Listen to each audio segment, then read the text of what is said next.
ভাবুন তো, আপনার মাথার ভেতরের একটি চিন্তা, একটি সাধারণ ইচ্ছা একদিন কোটি টাকার ব্যবসা হয়ে দাঁড়াতে পারে। অবিশ্বাস্য শোনাচ্ছে, কিন্তু ইতিহাস বলে সব বড় সাফল্য শুরু হয় একটি চিন্তা থেকে। আজকের ভিডিওতে আমরা জানব সেই ১৩টি সাফল্যের নীতি, যা এই বইয়ের মূল ভিত্তি। চলুন শুরু করি। অধ্যায় ১, ডিজায়ার, জ্বলন্ত ইচ্ছাই সাফল্যের শুরু। সবকিছুর শুরু একটি জ্বলন্ত ইচ্ছা থেকে, সাধারণ ইচ্ছা নয়। আমি ধনী হতে চাই বললে হবে না, আপনাকে স্পষ্টভাবে বলতে হবে কত টাকা, কবে পর্যন্ত, কিভাবে উপার্জন করবেন, এর বদলে আপনি কি দেবেন। ৬টি ধাপ। ১, আপনি ঠিক কত টাকা চান তা নির্দিষ্ট করুন। ২, সময়সীমা ঠিক করুন। ৩, বিনিময়ে কি দেবেন নির্ধারণ করুন। ৪, একটি পরিষ্কার পরিকল্পনা করুন। ৫, সব কিছু লিখে ফেলুন। ৬, প্রতিদিন সকাল রাতে জোরে পড়ুন। মনে রাখবেন, অস্পষ্ট ইচ্ছা কখনো বাস্তব হয় না, স্পষ্ট লক্ষ্যই বাস্তবতায় রূপ নেয়। অধ্যায় ২, বিশ্বাস, বিশ্বাসী শক্তি। বিশ্বাস মানে অন্ধবিশ্বাস নয়। বিশ্বাস মানে নিজের অবচেতন মনকে প্রোগ্রাম করা।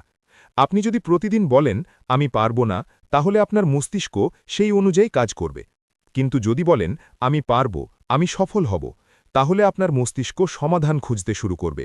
বিশ্বাস তৈরি হয় পুনরাবৃত্তির মাধ্যমে। যা আপনি বারবার ভাবেন, তাই আপনার বাস্তবতা হয়। অধ্যায় ৩, অটোসাজেশন, নিজেকে প্রোগ্রাম করুন।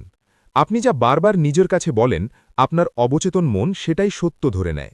প্রতিদিন নিজেকে বলুন, আমি সফল, আমি আত্মবিশ্বাসী, আমি প্রতিদিন উন্নতি করছি, আমি ধনী হচ্ছি। এই কথাগুলো শুধু বলবেন না, অনুভব করবেন। Emotion plus repetition equals to subconscious programming. অধ্যায় ৪, স্পেশালাইজড নলেজ, সাধারণ জ্ঞান নয়, বিশেষ জ্ঞান। ডিগ্রি থাকলেই সফল হওয়া যায় না, বিশেষ দক্ষতা লাগবে। আজকের যুগে digital marketing, video editing, coding, public speaking, sales, যে দক্ষতা অর্থ তৈরি করে সেটাই শিখুন। জ্ঞান তখনই শক্তি যখন তা কাজে লাগে। অধ্যায় ৫, ইম্যাজিনেশন, কল্পনাই সম্পদের কারখানা। ২ ধরনের কল্পনা আছে। ১, সিনথেটিক ইম্যাজিনেশন, পুরনো আইডিয়াকে নতুনভাবে ব্যবহার। ২, ক্রিয়েটিভ ইম্যাজিনেশন, সম্পূর্ণ নতুন সৃষ্টি। প্রতিটি ব্যবসা, প্রতিটি আবিষ্কার প্রথমে ছিল একটি কল্পনা। আপনি কি আপনার ভবিষ্যৎ কল্পনা করতে পারেন স্পষ্টভাবে? যদি পারেন, তাহলে আপনি অর্ধেক পথ পেরো গেছেন। অধ্যায় ৬, অর্গানাইজড প্ল্যানিং, পরিকল্পনা ছাড়া সাফল্য অসম্ভব। ইচ্ছা প্লাস বিশ্বাস যথেষ্ট নয়, কাজ করতে হবে। পরিকল্পনার নিয়ম, একটি মাস্টারমাইন্ড টিম তৈরি করুন, সঠিক মানুষদের সাথে কাজ করুন। ব্যর্থ হলে নতুন পরিকল্পনা করুন। ব্যর্থতা মানে শেষ নয়, ব্যর্থতা মানে নতুন পরিকল্পনার প্রয়োজন। অধ্যায় ৭, ডিসিশন, দ্রুত সিদ্ধান্ত নিন। সফল মানুষরা দ্রুত সিদ্ধান্ত নেয়, ব্যর্থ মানুষরা দেরি করে। দ্বিধা হল সাফল্যের শত্রু। আপনি কি সিদ্ধান্ত নিতে ভয় পান? তাহলে আপনি সুযোগ হারাচ্ছেন। মনে রাখবেন, ভুল সিদ্ধান্ত নেওয়া সিদ্ধান্ত না নেওয়ার চেয়ে ভালো। অধ্যায় ৮, পারসিস্টেন্স, হাল ছাড়বেন না। প্রতিটি বড় সাফল্যের আগে বড় ব্যর্থতা আসে। যারা টিকে থাকে তারাই জেতে। পারসিস্টেন্স তৈরি হয় স্পষ্ট লক্ষ্য থেকে, শক্তিশালী ইচ্ছা থেকে, আত্মবিশ্বাস থেকে। হাল ছাড়ার আগে নিজেকে জিজ্ঞেস করুন, আমি কি সত্যি শেষ চেষ্টা করেছি? অধ্যায় ৯, মাস্টার মাইন্ড পাওয়ার, একা নয়, দলবদ্ধ শক্তি। ২ বা তার বেশি মস্তিষ্ক একসাথে কাজ করলে তৃতীয় এক অদৃশ্য শক্তি তৈরি হয়।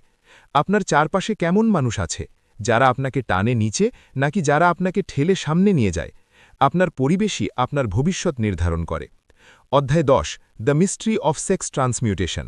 এই অধ্যায়ে বলা হয়েছে, মানবীয় শক্তির সবচেয়ে বড় উৎস হল যৌন শক্তি। এই শক্তিকে যদি সৃজনশীল কাজে রূপান্তর করা যায়, তাহলে তা হয়ে ওঠে অসাধারণ প্রেরণা। ইতিহাসের অনেক মহান নেতা এই শক্তিকে সৃজনশীলতায় ব্যবহার করেছেন। অধ্যায় ১১, দ্য সাবকনশাস মাইন্ড, অবচেতন মন। আপনার অবচেতন মন ২৪ ঘন্টা কাজ করে। আপনি যা দেন সে তা গ্রহণ করে। নেগেটিভ চিন্তা দিলে নেগেটিভ ফল পাবেন, পজিটিভ চিন্তা দিলে সমাধান পাবেন। অধ্যায় ১২, দ্য ব্রেন, চিন্তার সম্প্রচার কেন্দ্র। মানব মস্তিষ্ক একটি ব্রডকাস্টিং স্টেশন। আপনি চিন্তা পাঠান এবং চিন্তা গ্রহণ করেন। আপনার ফ্রিকোয়েন্সি যদি সফলতার হয়, তাহলে আপনি সফলতার সুযোগ দেখবেন। অধ্যায় ১৩, দ্য সিক্সথ সেন্স, ষষ্ঠ ইন্দ্রিয়। এটি হল অন্তর্দৃষ্টি। যখন আপনি সব নীতি মেনে চলবেন, আপনার ভিতরে একটি কণ্ঠস্বর তৈরি হবে, যা আপনাকে সঠিক পথ দেখাবে। ভয়ের ছোটি শত্রু: ১, দারিদ্র্যের ভয়। ২, সমালোচনার ভয়। 3 অসুস্থতার ভয়, 4 ভালোবাসা হারানোর ভয়, 5 বার্ধক্যের ভয়, 6 মৃত্যুর ভয়। এই ভয়গুলোকে জয় করতে না পারলে আপনি এগোতে পারবেন না। বাস্তব জীবনে প্রয়োগ। এখন প্রশ্ন, কিভাবে এই বই আপনার জীবনে কাজে লাগাবেন? 1 আজই আপনার নির্দিষ্ট লক্ষ্য লিখুন। 2 প্রতিদিন পড়ুন। 3 একটি মাস্টারমাইন্ড গ্রুপ তৈরি করুন। 4 নতুন দক্ষতা শিখুন। 5 হাল ছাড়বেন না। মনে রাখবেন, সম্পদ ব্যাংকে তৈরি হয় না, সম্পদ তৈরি হয় মাথার ভিতরে। আপনি যদি আপনার চিন্তাকে নিয়ন্ত্রণ করতে পারেন, আপনি আপনার ভবিষ্যৎ নিয়ন্ত্রণ করতে পারবেন। আজ একটি সিদ্ধান্ত নিন, আপনি কি সাধারণ থাকবেন নাকি অসাধারণ হবেন? কারণ সবকিছু শুরু হয় একটি চিন্তা থেকে।